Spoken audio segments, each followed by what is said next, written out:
ზაფხული არის ნათესავებთან ხეტიალის დრო. შესაბამისად მივდივართ დეიდაჩემთან. რა თქმა უნდა ბავშვებით. ორპირის კლდეკარის გავლით მივდივართ სოფელ ლაჯანაში. აი დაახლოებით აი ამ მთის შუა ნაწილში ვართ ასასვლელი. როგორც მოსალოდნელი იყო ჩვენი საწყალი მანქანა აი ამ აღმართებზე ბოლომდე ვერ ავიდა, გზად გადაგვეყარა ჩემი ერთ-ერთი დეიდაშვილი და ასე რომ მიგვიძღვება თავისი სახლისკენ. გზადაგზა დავცინით ჩემს დას, რომელსაც თავის მანქანაზე ძალიან მაღალი წარმოდგენა ჰქონდა და ფიქრობდა, რომ აი ამ აღმართზე როგორღაც მისი დაფეხვილი მანქანა ავიდოდა. იქ როგორ უნდა ამოსულიყო ხა ამის მანქანა. არ ვიცი, წარმოუდგენელი ამბავია. ნახე როგორ როხროხებენ. ბავშვობის მერე აქ არ ყოფილვარ და ძალიან დაგრძელებულა ეს გზა, მე ძალიან დაუბერებულ ვარ.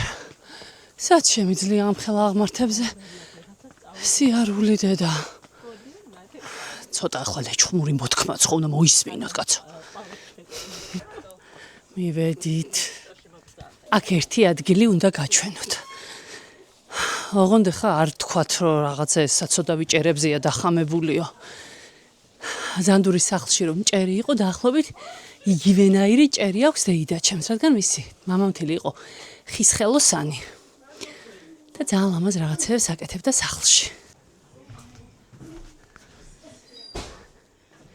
და ნახეთ რა ლამაზი ჭერია. ნამგალი და ურო. ესე იგი მეორე მსოფლიო ომის დაწყებამდე 3 წლით ადრეა აშენებული ეს ბუხარი. გაგანია კომუნისტების დროს.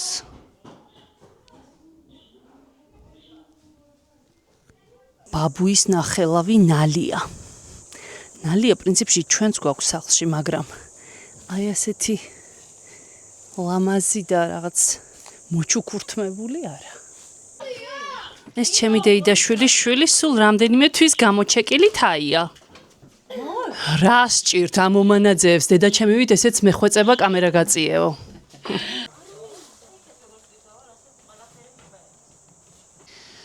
ამასობაში მოსაღამოვდა დეიდაჩემს ვემშვიდობებით და ლაჯანურის ულამაზესი ხეობის გავლით სახლში ბრუნდებით.